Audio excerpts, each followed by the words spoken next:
When did the first UFO appear in the skies over our world? Could it be that alien beings are the wellspring of our evolution? Are there scientific findings that alien life is interacting with life on Earth? Astounding connections between alien beings and the history of humankind in this chapter of UFO Diaries. The mystery of the UFOs continues to be one of the most puzzling riddles facing our world today. What are these things that so many witnesses have seen streaking through the sky? Are they piloted by beings from another planet? And perhaps most importantly, why would extraterrestrial travelers come here? Is there something special about the Earth or the human race that draws these beings to our world? And if so, what is it? Many UFO researchers now believe that the answer to these questions may lie in our own history. One theory, for example, is that alien beings may have suddenly developed a profound interest in us on the day we exploded our first atomic bomb. Did visitors from another world fear that we had then become a threat to other life in the universe? That with our primitive rockets we might launch devastating weapons at other inhabited worlds? There may be convincing evidence to support this theory. It was, after all, shortly after the development of atomic power in 1945 that the first official flying saucer report was filed. In 1947, private pilot Kenneth Arnold was flying in the mountains above Mount Rainier, Washington. When he landed, he claimed that there were 9 silvery discs that he saw following him up there that were going, and he estimated, 1,700 miles an hour. He described the movement of these craft as being like a saucer skipping across water. The reporters were very excited about this, and one of them coined the term flying saucer, and that took off. But were the 9 objects Kenneth Arnold saw really the first UFOs? During World War II, there were the Foo Fighters, luminous objects which would follow bombers on their way to bombing targets in Germany. Or do objects seen in our skies earlier in history suggest the real mission of the alien visitors? Well, in 1896 in California, people began to see what they thought was the solution. A phantom airship appeared over Sacramento in November of that year. They saw this big searchlight and an object behind it that presumably had propellers or wings or something of the sort. It moved into the rest of the country, particularly in April of 1897, and you would get any number of descriptions. One illustration from Minnesota shows something that looks like an aerial country ham with lights. Then there's another one from Texas that looks like a swallow-tailed football with bat wings. But there were several thousand reports made during 1896 and 1897 from all over the country of this strange object. And the newspapers over the next 2 months gave all sorts of illustrations of what this supposed secret invention looked like. Is it possible that the phantom airships were in fact the same kind of UFOs seen by witnesses today? If so, we may find we must look even further back in history to find the first UFOs. Okay, over here, I have some drawings that they're over 400 years old. Recent discovery of documents over 400 years old have many skeptics re-examining their position on these ancient witnesses of UFOs. In the 16th century self-flying saucer?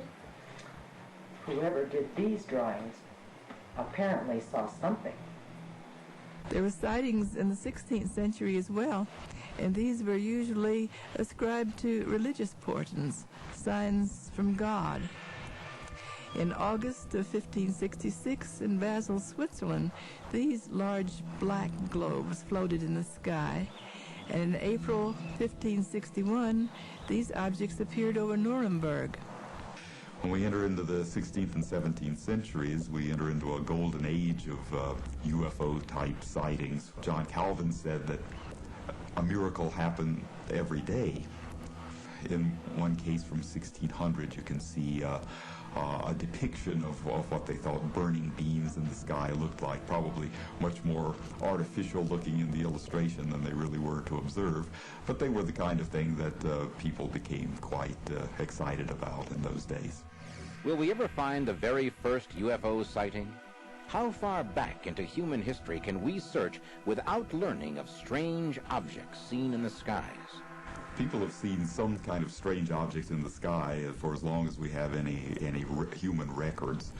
We can look back to Roman historians like Livy, who would report that an object like a flying shield came passing through the sky. Is this a description 2,000 years old of the same UFOs seen in our century? There are descriptions of UFOs in documents even older than the Romans.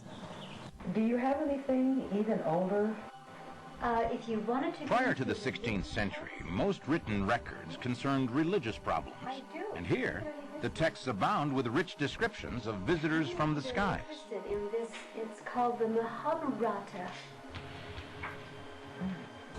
The Hindu epic poem, the Mahabharata, tells of events that happened about 1200 BC. One of the heroes of the poem is described as going up into heaven this way.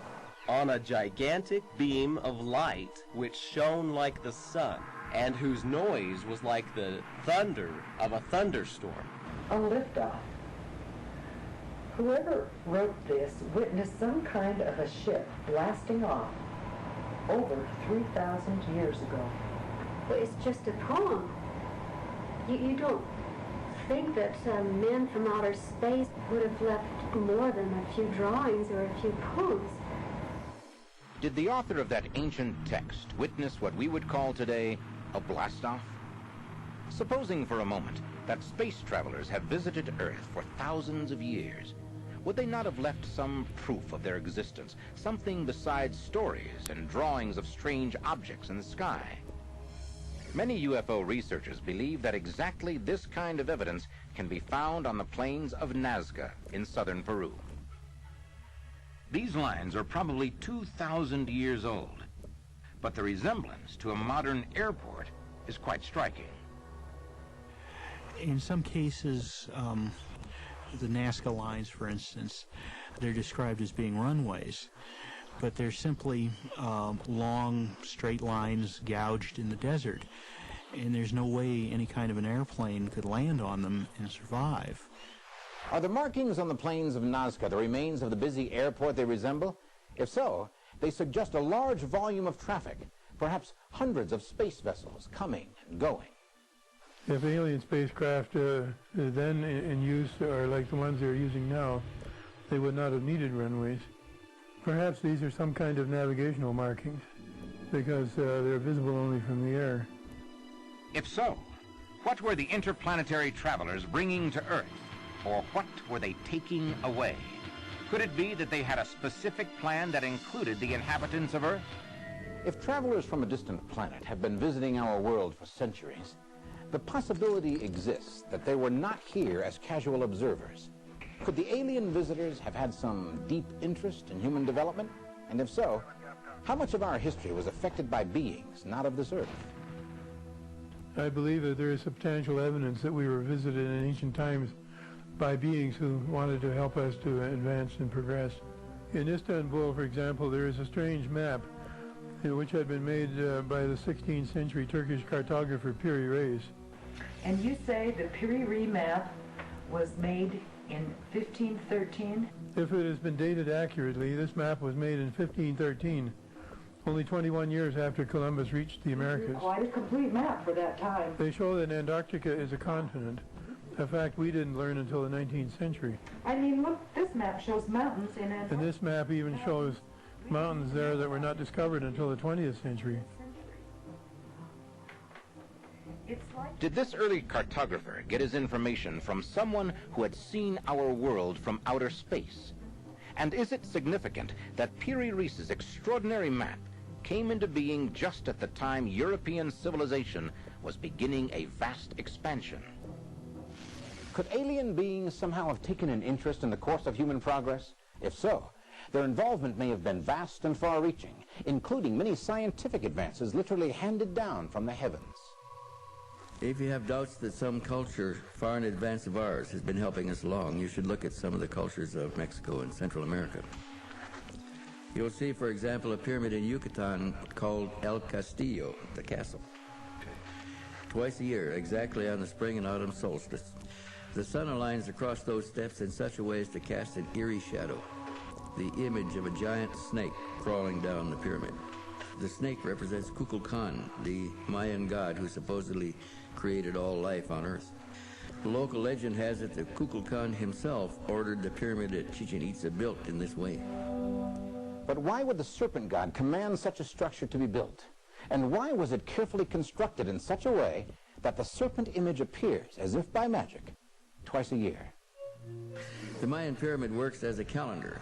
It predicts exactly 365 1/4 days. For people who had no other calendar, this signal of planting and harvesting season meant life and death. I believe they had somebody to help them figure this all out. If this remarkable structure were a gift from the gods, as their legend has it, then these super beings were indeed deeply concerned with the local culture. It would seem they wanted these people to thrive and survive.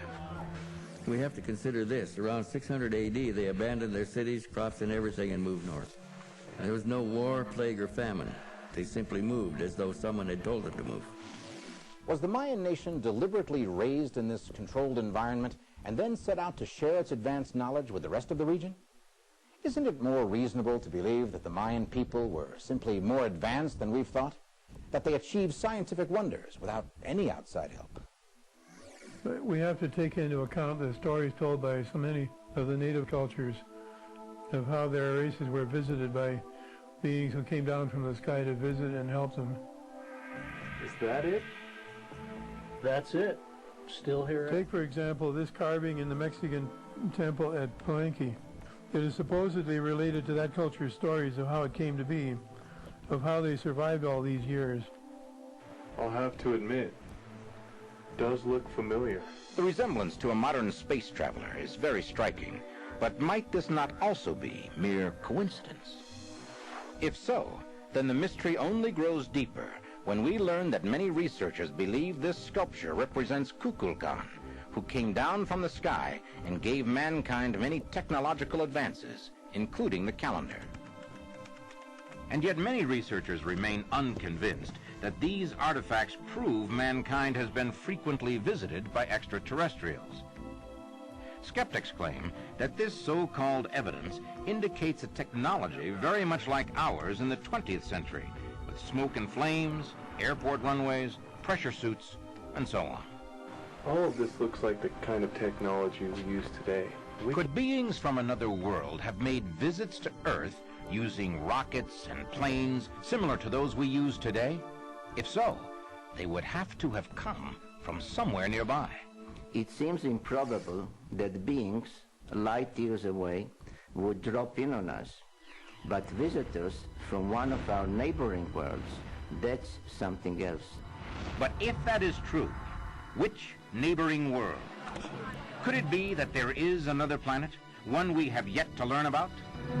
For a time, imaginative people of all kinds believed that intelligent life might exist on some of Earth's nearest neighbors. In fact, many people still associate UFOs with Mars or Venus. But now we know that conditions on the other planets in our system make it very unlikely that any kind of recognizable life could exist on these inhospitable worlds.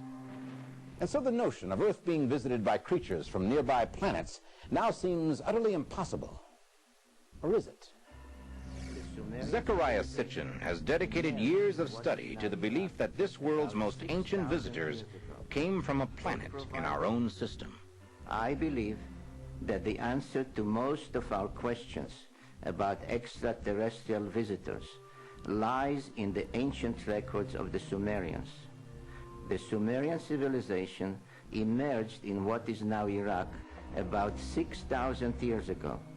They provided the basis for every great culture that followed them, starting with the Babylonians and Assyrians and on, up to our own modern society. Every aspect of civilization that we consider essential had its first in Sumer.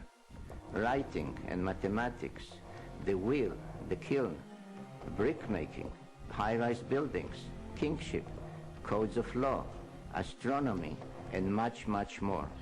Many cultures struggled for centuries to advance and to develop. But the Sumerian civilization appeared almost overnight as if planted there. The Sumerians had detailed knowledge of the solar system thousands of years before modern astronomy. How could they have known?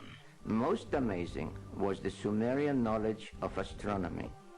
They knew of all the planets we know of today, described them in texts, and even depicted them correctly by location and size. The astronomer Copernicus is often said to be the first to prove that the planets orbited around the sun, and that Earth was one of those planets. That was in 1543.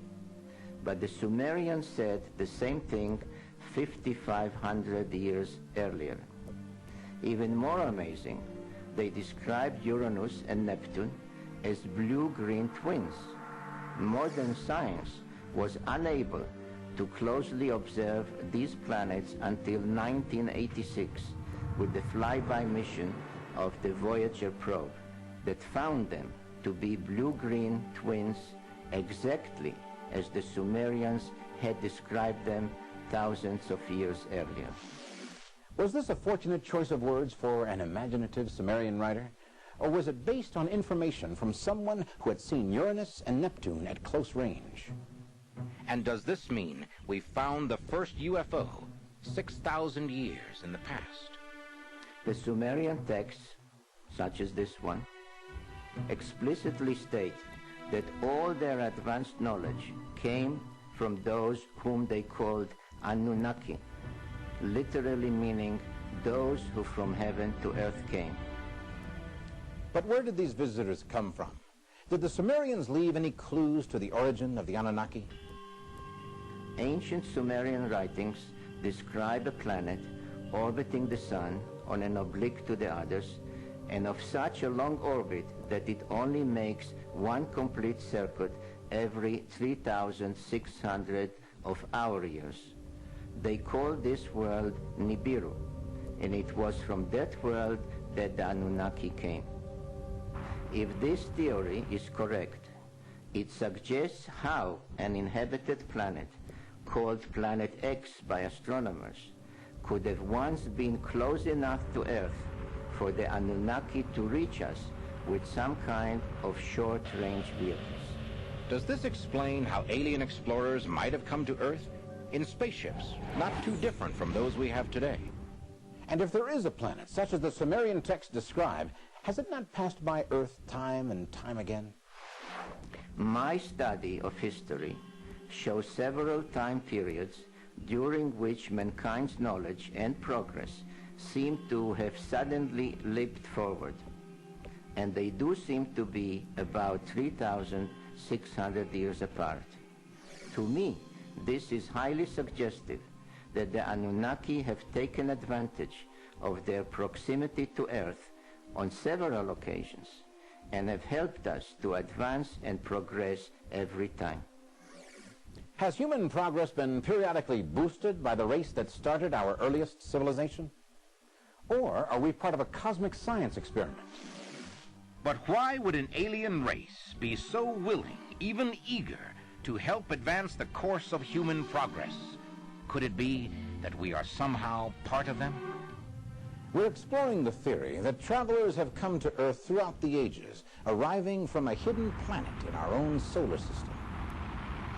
Are we any closer to an explanation of why these ancient visitors would be so eager to help mankind progress and develop?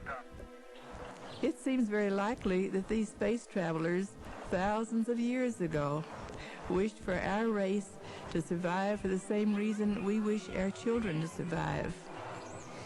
Maybe it was these beings who seeded this planet with their own life forms, and we may be, in a real sense, their children. If that is true, we've found the first UFO, and it's the one that brought us here to this world we call our home. In fact, this theory may be supported by the biblical account of the creation of humankind. The 6th chapter of Genesis tells us the Nephilim took the daughters of men as wives, and these human women bore children to them, and these were the mighty men who were of old. Could this refer to the alien visitors the Sumerians called the Anunnaki? Did men from another world mate with human females, producing hybrid offspring? Yes, the evidence is very convincing. We may well be mixed breed descendants of humans and extraterrestrials. In fact, according to ancient records, the females whom the Nephilim married were offspring of Adam, himself created by an earlier genetic manipulation. Wait a minute. Look at this. It's DNA. Could it be that the ancient Sumerians actually knew something about genetics? We have only recently discovered the key to our genetic structure, the twisting coils of DNA. But here is the same depiction on a Sumerian artifact from 5,000 years ago. It illustrates the process by which the Anunnaki jumped the gun on evolution and created Homo sapiens. Is this the ultimate discovery in the study of UFOs? In finding the earliest alien visitors to Earth, have we also revealed that they are our ancestors? Yes, we are partly of the same genetic makeup, created in their image and after their likeness. Does this explain why ancient depictions of visitors from the sky often resemble human beings? Have we traced the first UFO and discovered ourselves? The modern UFO belief system, in a way, has become part of modern American society's creation myth.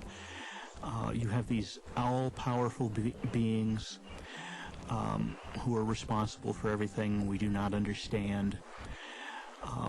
In a way, they're equivalent to Zeus and Hercules in Greek and Roman mythology. So in a way, they are just the latest chapter in the great human mythological story. Will these stories ever be confirmed as truth? Will the ancient astronauts return to check on our progress? We can only wait and see. And meanwhile, continue puzzling over these strange clues in the pages of the UFO diaries. Thousands of eyewitnesses claim to have seen alien visitors. But do we really know what they look like? Has the U.S. government actually studied the bodies of alien beings? What could aliens from another world hope to gain from visiting ours? Join us as we attempt to discover the true nature of alien visitors to our world in this chapter of UFO Diaries. At the heart of all of our UFO diaries is one persistent question. If intelligent life forms are visiting our world, what are they like? Are they our friends or our enemies? Apparently, more people than ever now believe that humankind is being visited by extraterrestrials.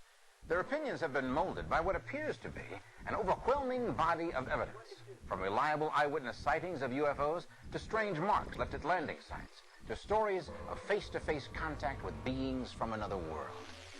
But if these beings do exist and are visiting us, what do we really know about them? If they truly are interacting with humans, isn't it imperative we learn what their true mission is? UFO researchers have been searching for that answer since 1947, when a private pilot named Kenneth Arnold saw an amazing group of aircraft. His description of what he saw sparked the widespread use of the term flying saucer. Since that time, hundreds of thousands of people have reported similar sightings and have wondered what sort of beings could design, build, and operate such craft.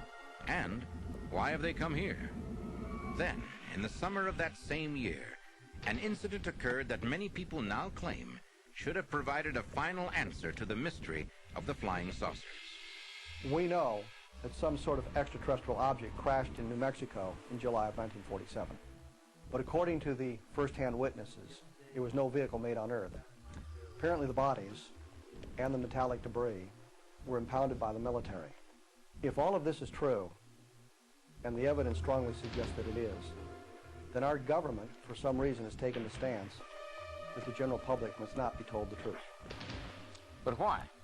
Why would our government wish to conceal the fact that alien beings have come to our world? And do we know for certain that they have concealed such evidence? All you need to do is pick up a couple of well-documented books who have done the work we should be doing, which is going through the Freedom of Information Acts and requesting the covert or the secret information that has been kept from us that will verify for anyone who doubts our government's involvement in their own words, in their own documents. But if the real nature of alien visitors is being hidden, who are the guardians of this secret? Some groups call it the Wise Men, the Magi, Magic 12, MJ-12. Was an organization that was apparently appointed as early as 1947-49 to deal with this issue, to study it, to establish some policy and make some policy on how are we going to respond, how are we going to deal with the reality of extraterrestrial alien involvement. Now, an organization very much like that still exists, but they don't call it MJ-12 anymore.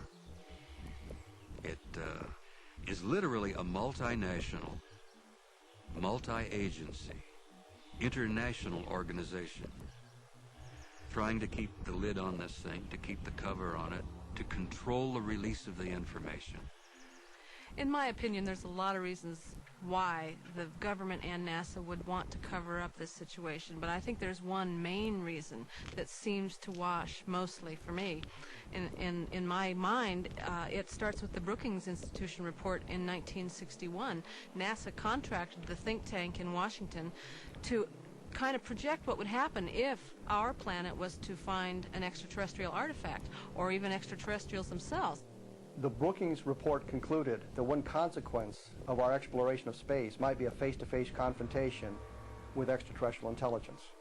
They advised Congress that such an encounter would inevitably throw the world into chaos. Any more advanced society that comes and meets one of lower level is the lower level society is automatically absorbed by the technologically advanced one, culminating in the collapse of religion and government throughout the world. And this is something I believe that the leaders of our institutions simply wouldn't want to face. They put a great deal of effort into concealing what they do know about the extraterrestrials. What I found yesterday in my field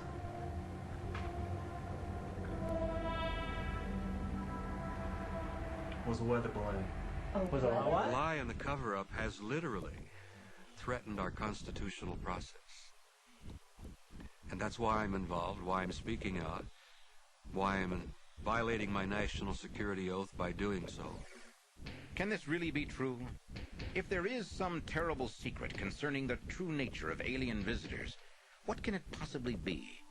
Is it simply that intelligent life is not limited to the planet Earth? I think that there might be a way to gently let people in on what I consider a very acceptable fact, that we're not alone in the universe. Because eventually it's going to affect the lives of every man, woman, and child on the planet. And it's crucial that people start to pay attention. It's crucial that the government starts to tell us the truth. But according to UFO experts, the alleged attempts to conceal the truth about alien visitors has not been entirely successful. Hundreds of people have reported sightings of UFOs and contact with aliens. And from their stories, we may be able to piece together the secret that MJ-12 is said to be hiding. We can theorize that UFOs are made of substances not found on Earth. We know from our study of outer space that vessels traveling interstellar distances would be subjected to all sorts of stresses and unrelenting radiation. For example, there are many witnesses who have described the debris found in New Mexico in July of 1947. Despite being thin and fragile seeming, it has defied all attempts to cut it, burn it, puncture it, or damage it in any way. If this is true, then there is still nothing made on our planet that has such remarkable properties. But then, according to many witnesses, UFOs have always exhibited powers far beyond our current level of technology. We've concluded that some of the intelligences that we are interrelating with apparently are multidimensional. That really upsets a lot of people. I find it exciting, but it bothers a lot of people. They walked right through the wall. The implication of Earth being invaded by multi-dimensional beings is frightening, if we assume their intentions are to do harm. The ability to somehow move effortlessly through what we regard as solid objects is one of the characteristics of alien beings that makes modern scientists shudder. Maybe they're not like But does the concept of multi-dimensional beings have any validity? Is such a thing possible? That concept in itself turns our idea of physics, the old Newtonian Einstein idea of physics, totally upside down. So if UFOs are made by beings who are masters of such advanced technology, what could they gain from visiting our relatively primitive world? And for that matter, do the countless reports of UFO sightings all describe the same vehicles, the same visitors to our world? How reliable are these reports? Can they be checked and cross-checked? Have the witnesses really seen an alien? If so, do these creatures come from one planet with one mission? Or are there countless varieties and species, each with a different purpose? A growing number of UFO researchers claim that the United States government has for a half-century had undeniable proof of extraterrestrial intelligence and had hidden that evidence from the general public. But is it not just as likely that reports of encounters with alien beings are really nothing more than dreams, hallucinations, and imaginations run wild? I don't think you can argue with the thousands of reports, visual reports, sightings by credible people that have happened over the decades. I and other researchers, we get these drawings and we look and we compare. And somebody in California has drawn something that looks like what somebody drew in Pennsylvania or New Jersey. These people have never seen each other. They don't know anything about each other's lives. And when you start and lay out all of these drawings and you say, what are the patterns that people have been reporting for decades? They break down into this category of what is known as the grays. Sort of like we talk about Kleenex and Xerox now. There is this gray. And yet, many of the most reliable witnesses have reported seeing aliens of widely differing types. There's a number of aliens visiting here. It's not just a simple they. It's a very complex they, and they seem to be coming from everywhere on every kind of business, doing everything. From personal knowledge, I can talk about two different kinds. From research with other people who've had the experiences, I know there are more different physical reported types. People will describe creatures that look like a kind of a blend, half human, half alien. There's another group that appears to have something like a reptilian quality. The pupils of their eyes are vertical. I have personally seen the insectoid or praying mantis type creatures. And then there's another group that about 8 feet tall, very pale, no hair at all, that are basically humanoid, but they're massive people. We may be dealing with over a dozen separate groups, maybe even more. We really don't know. The variety of aliens that have been described over the years may suggest that Earth is being visited by representatives of many different worlds. The problem is that it may also prove that the witnesses are simply not telling the truth. Would it not be more convincing evidence if everyone who claimed to have seen an alien being described the same features? There are some variations, but about, I'd say, 85% of the descriptions fall in a particular range. The vast majority of reports are of small beings, gray, maybe 4 feet tall, a little bit higher, a little bit taller, a little bit smaller sometimes. If enough witnesses describe the same kind of alien, we could build up a detailed description of the alien race that seems to be most frequently visiting our world. They have very large heads. No hair, no nose to speak of, no ears, a little slit for a mouth, very thin, pointed chin, thin body, thin arms, thin legs. They have a tiny little thin neck, and many people are amazed that this little neck will hold this big head upright. Very large black wraparound eyes, or just huge black almond-shaped eyes. Sometimes the eyes are more slanted, sometimes they seem to be more horizontal, wrap around. There are variations there. Disproportionately long fingers. Most of them had 4 fingers. Some were reported to have 3, others were reported to have 5, but they were generally characterized by 4 fingers, no opposed thumb, as we use. 2 legs, no more. 2 arms, no more. 2 eyes, no more. and whatever is absolutely the minimum needed for survival, and that's what we see in these beings. It would be ideal to check this composite picture against something else, some kind of tangible proof. One man who may have had such proof was Leonard Stringfield, a UFO researcher who made a special study of UFO crashes and the retrieval of alien bodies. According to UFO researchers, an anonymous source, probably someone inside the federal government, once sent a top-secret file to Stringfield, a file containing the complete government report on an autopsy performed on the body of an alien found in the remains of a crashed UFO. Before his death in 1994, Stringfield was videotaped describing the results of the autopsy report he had seen. The dead alien. The head is large, very large by human proportions. There is no hair follicles. There are no earlobes. There is no nose as we have as humans. The mouth is just a slit or an orifice which goes in about approximately an inch. Once again, all the details seem to fit together perfectly. But can we know more about them than just a simple physical description? Why are they here? What do we have that they could possibly want? Could it be the government feels we are in imminent danger from these forces? Is there anything we can do about it? Is there any way to know for sure what their purposes might be? The answers will amaze you. The mystery behind visitors from other worlds continues to raise baffling, even terrifying questions. If this is an accurate portrayal of a small gray, then what is it exactly about them that is supposed to be kept secret? While some UFO experts say that it is the U.S. government that has hidden the truth about the small grays, it also seems true that the small grays have hidden the truth about themselves. According to eyewitness accounts, the small grays are silent and have rarely given any indication of the reasons behind their actions. An example is one little boy said to me,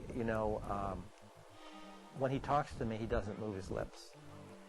And he said he can hear everything I'm thinking, which is, of course, a wonderful way of describing mental telepathy. Perhaps no words are needed for the aliens to tell us all about their purpose here on Earth if we can believe the hundreds of people who claim to have been abducted by these beings. The abduction phenomenon is the most significant aspect of the UFO phenomenon that we have yet uncovered. It is a legitimate phenomenon. People, in my opinion, are being abducted as they describe. If the accounts are true, then all around the world, human beings are routinely taken aboard UFOs against their will and subjected to a procedure very much like a medical examination. Does this tell us what the small grays are really like?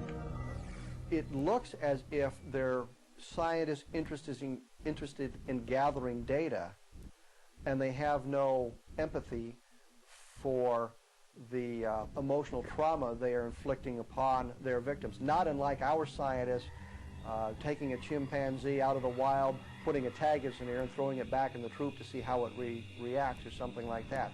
Are we being monitored by the small grays the way we observe the habits of lesser creatures on our own world? Or is there more to it than that? Many experts now believe that alien beings want something from us that goes far beyond mere scientific knowledge. But what? What could humankind offer to a race that travels the stars and commands technology far in advance of our own? The current agenda of involvement with humans is one in which we are a resource from which they harvest a number of materials. People have sperm taken, they have eggs taken. Are the aliens collecting genetic material from human beings? And if so, why? I have concluded, and this is a personal view, but I find that a lot of other researchers have reached the same conclusion, that the human race is very likely a hybrid race, and that we probably initially were seeded on this planet, and that I believe we have been genetically manipulated continually from the beginning of our history until today, and the process is still going on. Could it be that the purpose of alien involvement with Earth is purely genetic? Is it possible that the human race is simply being harvested for some unknown alien purpose?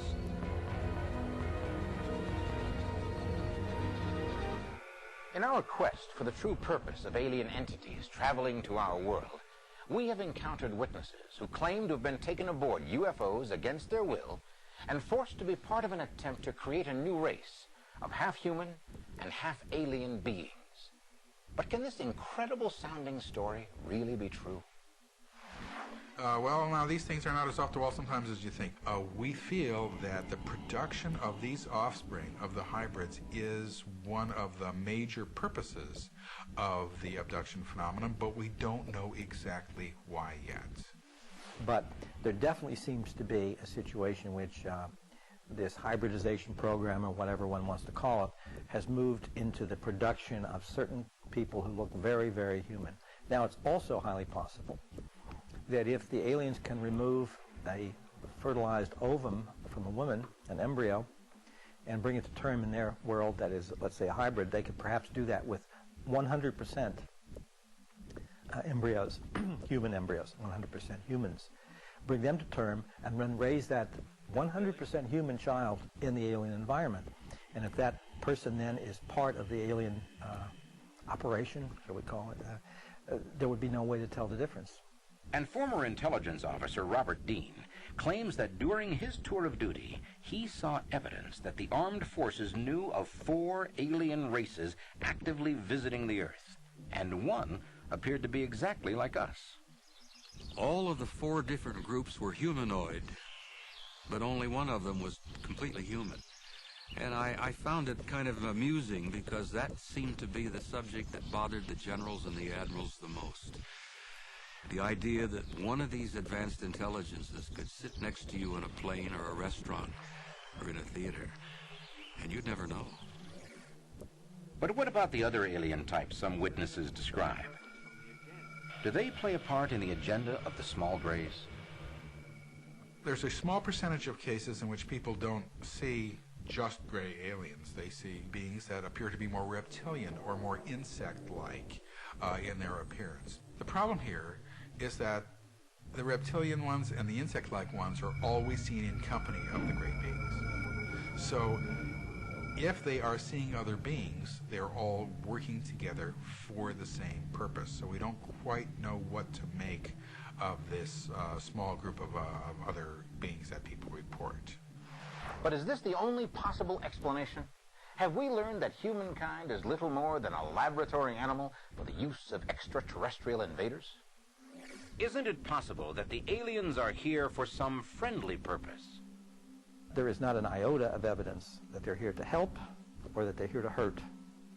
We don't see them as coming here to do bad things to us, to kill us, to eat us, to take over our automobile dealerships and whatnot. We see it as being primarily clinical.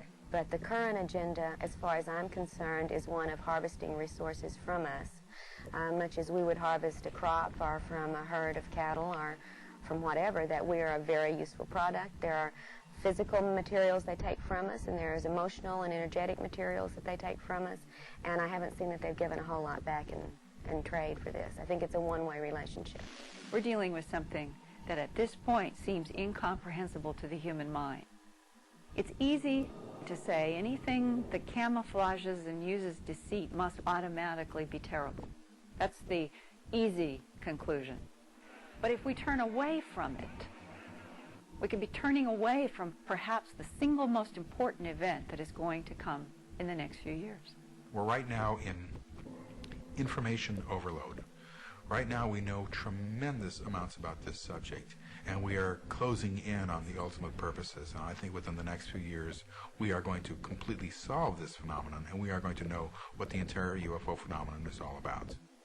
No matter how you accept this and how you deal with this reality and incredible things that we're going to be confronting in the next few years, we must not be afraid. We've got to understand that we as human beings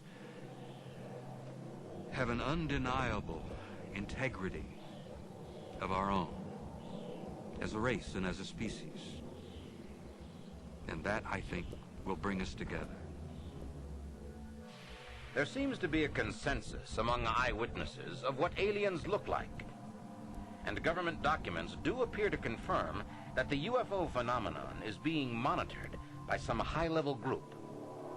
But will we ever learn the real truth about beings from other worlds? It may well be that for the moment, the decision is still in the hands of a small circle of people in a top-secret government office, or in the hands of the extraterrestrials themselves. But in any case, for the time being, the real truth is locked away in a sealed chapter of the UFO diaries. What are these mysterious and stunning shapes carved into the wheat fields of England? Could they be living proof of an alien existence here on Earth? Are these crop circles some form of communication from another world? Many believe these remarkably precise patterns could be some kind of warning. But a warning of what? And from whom? We'll attempt to find out in this chapter of the UFO Diaries. In the late 1980s, something truly amazing began to happen in the green fields of England. Reports came in of sightings such as this: silvery discs flying or hovering low over the open countryside, and apparently these objects were seen in great numbers. The town of Warminster has gained the reputation as the UFO capital of England. The sheer number of sightings in that area has been nothing short of staggering. One particular phenomenon we've been watching with interest has been the sightings of a spherical object that seems to glow amber, orange, or gold. There have been quite a number of sightings of that kind. And such UFO sightings were often only the beginning of the mystery. According to eyewitness accounts, with the first rays of the next morning sun came astonishing evidence of the previous night's encounter with the unknown. Someone or something left an area of the field flattened, pressed down into perfect geometric shapes. The crops are not cut, they are not broken. They've been carefully and systematically swirled flat to the ground. And over the years, these patterns have revealed themselves to be perfect circles, or ovals, or circles with rings, and sometimes circles, rings, and satellites. If there is a connection between the UFOs and the mysterious markings, the so-called crop circles may constitute the most positive evidence yet for the existence of alien visitors to our planet. But are we sure that the crop circles and UFOs are related? Almost from the beginning, crop circles have appeared in association with the report of aerial phenomena. In the most extreme cases, people have reported beams of light touching ground level, where crop circles have been later discovered, or indeed in many cases the little balls of orange light dancing over the field, and on occasions literally appearing in the field. These sightings have often been followed by discoveries of the crop circles. But is the connection between the aerial phenomenon and the crop markings purely circumstantial evidence? Or are there other reasons to believe that these symbols in the field were made by extraterrestrial beings? Does the answer lie in these sites where witnesses say UFOs have landed? Stan Gordon is one of the world's leading authorities on alleged UFO landing sites. There have been a number of ground traces that have been found both here in Pennsylvania and throughout the world. Some of these traces indicate circular areas, ring-shaped areas, ovals, irregular sites. In some cases, you have the top of the area that's been burnt and charred. In some cases, soil and plant life has been removed. But J. Allen Hynek, the father of modern UFO research, reported witnessing a flying saucer landing site in Canada that was suspiciously like the classic crop circles.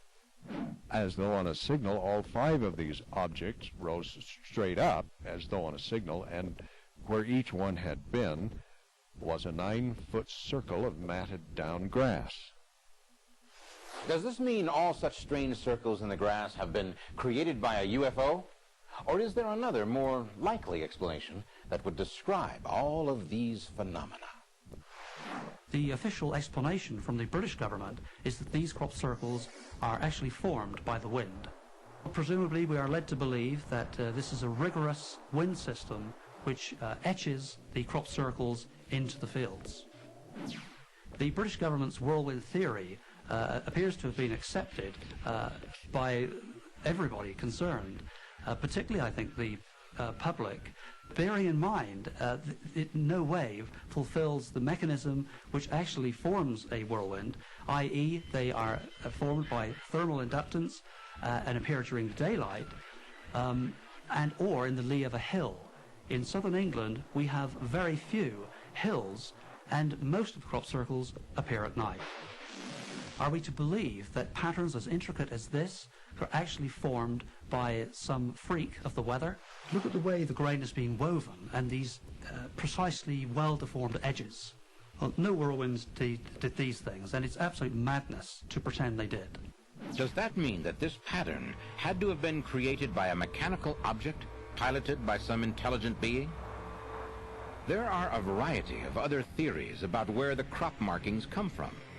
One of the most recent explanations is that the markings are being made by the satellite-based weapons system developed for the American Strategic Defense Initiative, or SDI. There is a theory that the SDI program, the government themselves, are actually employing high-tech equipment in space to etch into the fields of southern England and other parts of the world patterns of this kind. There are two reasons why I don't believe it's even a starter, is that we had reports of this phenomena in the same fields as we have them today in 1946. We didn't have the technology up there when they were first appearing. And the second, I think, most major point is that these patterns could be laid into the fields of secure areas, of military establishments, testing areas. Be very simple.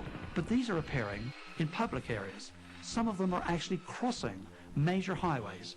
I cannot begin to conceive of any Western government employing such technology in such an irresponsible manner. There are even those who put the theory forward that these things are formed by mating hedgehogs or porcupines rolling around in the field. Are any of these theories any more credible than the belief that these are the landing sites of vehicles from another world? All of these theories overlook a much simpler possibility. Might these grain patterns be a simple hoax? In 1990, two Englishmen came forward with the confession that they had personally created the crop circles. But if Doug and Dave did do it, how did they get from England to America to Russia and back? How did they make as many as 15 crop circles in one night? How did they overlap the stalks without breaking them? How? While many believe that these mysterious markings in the wheat fields of southwest England were made by UFOs, there were others who claimed that the origins of crop circles were all too earthly. Remember in the fall of 1991 when these two gentlemen in southern England were trotted out on the world media as the explanation for the crop circle mystery? Two guys who claim they did it all.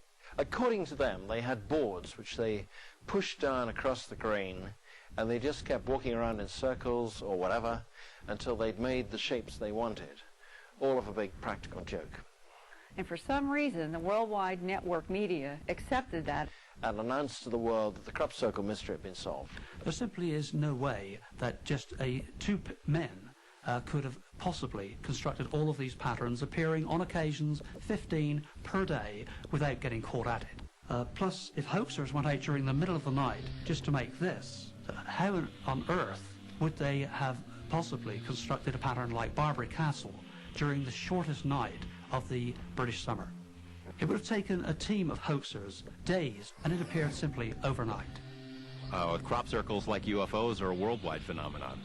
The U.S. and Canada, Australia, Japan, they're all over the place. I heard some reports about them in the Soviet Union as well, in the former Soviet Union. They're a worldwide phenomenon, and the idea that two old English barflies are flying all over the world creating these things is patently ridiculous. Furthermore, many crop circle experts say the markings in the fields are perfect geometric figures, often accurate to within less than 1/4 of an inch. And yet is it not possible that all the crop markings really are hoaxes? Even if Doug Bauer and Dave Chorley didn't make all the crop circles, might not the real culprits be hundreds of hoaxers all over the world? People that believe crop circles were made by human beings are overlooking some very important features of the crop circles. They are interwoven and intricately laid, not at all the way that they would be crushed to the ground if people stamped them. And chemical analysis of grains from a field where a crop circle had appeared suggests another change that no human hand could have made. Every plant on Earth has a distinctive energy pattern, and we have looked closely and compared the energy pattern of plants inside the crop circle with those outside as controls in the general area. And this was a non-conventional plant analysis process, but they nonetheless secured a starch crystal from a single plant inside a single crop circle, and discovered that looking through a microscope, the lattice structure was very different to anything they had ever seen before. There are fundamental biochemical and biophysical changes at the respiratory cell level and the cell pit level of plants that cannot be hoaxed. Doug and Dave in southern England are not the explanation for formations that are worldwide, including rice paddies in Japan. If the crop markings do form mathematically precise geometric symbols, and the plants inside have been laid in extremely complex patterns, and the organic matter of the plants has been chemically altered, then are we finally looking at indisputable evidence of some superhuman force at work?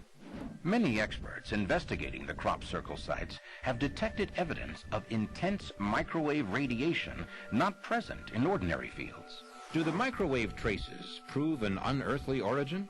After all, we currently use microwaves in applications ranging from cooking to telecommunications.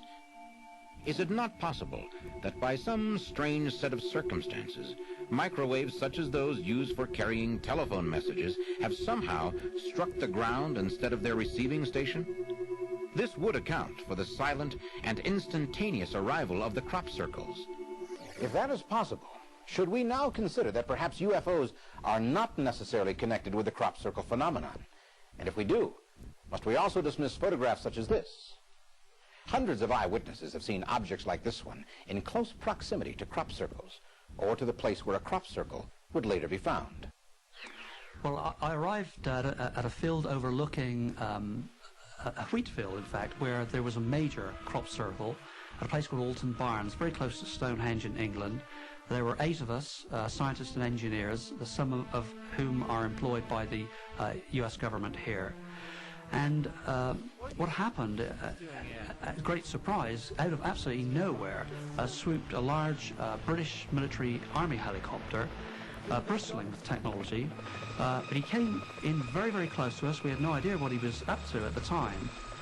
We thought maybe initially that he was taking photographs of the crop circles that were already there. But he came to within, I would estimate, 40 feet of our heads, and there was nothing short, I mean, it was nothing short of harassment. I think there was a major attempt to move us out of that area. I had no idea why they would want to do that, because I've lived there for 48 years. But as if one wasn't enough, and the downdraft literally was pushing the hedge row alongside onto our vehicle, a second one swooped in behind him.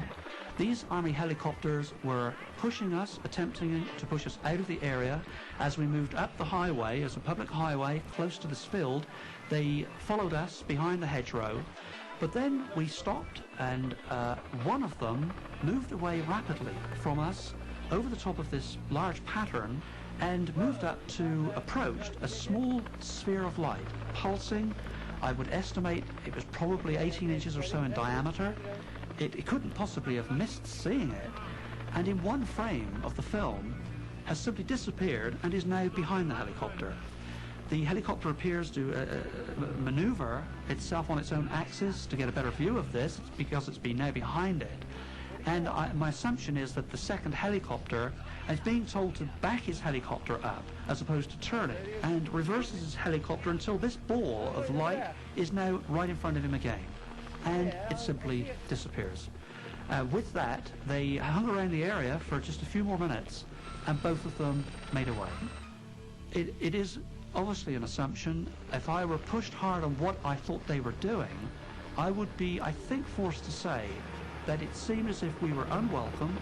We had walked into an area where they were already engaged in something involving this very small ball of light, which we have had reported to us many times by people in that area.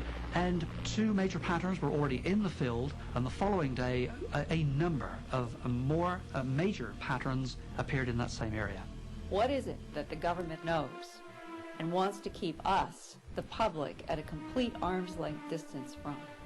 If they have an understanding of what type or types of non-human intelligence are interacting with our planet, I'm nervous about the fact that they have kept a policy of silence, disinformation, and ridicule on phenomena that they themselves have been studying intimately for 50 years. Since the beginning of the 1990s, the overnight appearance of crop markings has been increasing geometrically. Now scarcely a day goes by in England that a new formation is not seen. Even more amazing has been the changes in the patterns. No longer simple circles and rings, the crop markings are now expanding, growing in size and complexity. If these markings are indeed the work of UFOs, then a sudden and remarkable change has taken place. In the past, it's always been believed that the pilots of these craft were endeavoring to visit the Earth in secret and to leave no trace. Now, you might say, it seems they're deliberately leaving their fingerprints at the scene of the crime. Why? Why would secret visitors from another world suddenly want us to know of their presence here? Current evidence seems to suggest that crop markings are created by some kind of aerial phenomenon, possibly a flying craft of extraterrestrial origin. But do we know that for certain? Much of what we've learned about the formation of crop circles has been based on eyewitness testimony. A young woman told us about a globe-shaped UFO from which came a beam of light she described as being brighter than white. A beam of light which struck down across the dark sky into a field near the ancient mound of Silbury Hill. In that field was discovered the next morning a Celtic cross pattern of crop circles. Usually that's considered to be extremely good evidence, but in the case of crop markings, the most striking proof may come from what is not seen. Several people claim to have witnessed the formation of crop circles and state they did not see any silver discs or globes or tubes floating in the sky above them. In fact, all they saw was absolutely nothing that was causing this effect. There was no whirlwind or anything like that, and so it truly seemed that the stalks of grain were simply falling over of their own accord. We have more than 70 reports worldwide of people who claim to have seen things form. People describe frequently a buzzing sound. They will see the plants oscillating, whiplashing, and suddenly the effect takes place. And in less than 15 seconds, like opening up the fan, the plants are swirled and are lying to the ground. Many people describe seeing glowing lights, beams of light entering the area. Some describe as the golden ball of light enters the area, a loud explosion, a loud retort, a bang, at the same time as this particular effect takes place. Do these experiences with an unseen force argue for or against the culprits being UFOs? After all, many witnesses have claimed to have been watching a UFO when it simply disappeared or became invisible. But then why would UFOs leave such an obvious sign and sometimes conceal themselves while doing it? Or is there some reason why the crop markings must be made without its source being detected? Perhaps the only evidence most people would believe would have to come from a team of recognized authorities who have actually witnessed the formation of a crop marking. The Centre for Crop Circle Studies kept a close watch on the English countryside throughout the summer of 1991. On June the 22nd, 1991, 3 of the observers spotted a glowing orange or golden ball hovering in the sky, then moving away at a fantastic speed. Unfortunately, there were no crop markings that appeared on that night, but other markings had appeared on other occasions within just 1 kilometer of that location. Then, Colin Andrews and his surveillance team were more fortunate. We set up a sophisticated surveillance operation in 1991 in which we deployed radar, low-light cameras, infrared, and we even stationed some dogs from a nearby farm in the field there. We secured the whole field with security, intruder infrared beams, and we're convinced that no human being certainly could enter that area without us knowing about it. But early that morning, we had fog formed, and without any effect on any of the equipment, no radar returns whatsoever, from the center of that fog as it melted away was indeed this intricate pattern. Is that the purpose of the crop markings? For everyone to see them? Are they a message to humankind from some other form of life? As the years have gone by, the crop markings have been changing. They've been becoming increasingly complex and increasingly pictographic. In fact, many people now refer to all crop markings as agriglyphs, which simply means crop writings. If these are deliberately formed symbols, then it does seem logical that they have some kind of meaning. This is extraterrestrial, and this is communication. But if they are messages from space, some kind of attempt to communicate with us through writing or art, what is it that they're trying to say? If the agriglyphs are messages from some other life form, what do these messages say? And is there any way to decipher the code of the crop circles? Many people believe that the meaning of the markings is related to the place where they are found. For example, in England, the vast majority of the markings have appeared in the area around Stonehenge, and also Silbury Hill, which is the oldest and the largest man-made mound in all of Europe. In fact, one of the most remarkable agriglyphs ever found appeared with its axis pointing directly towards Silbury Hill.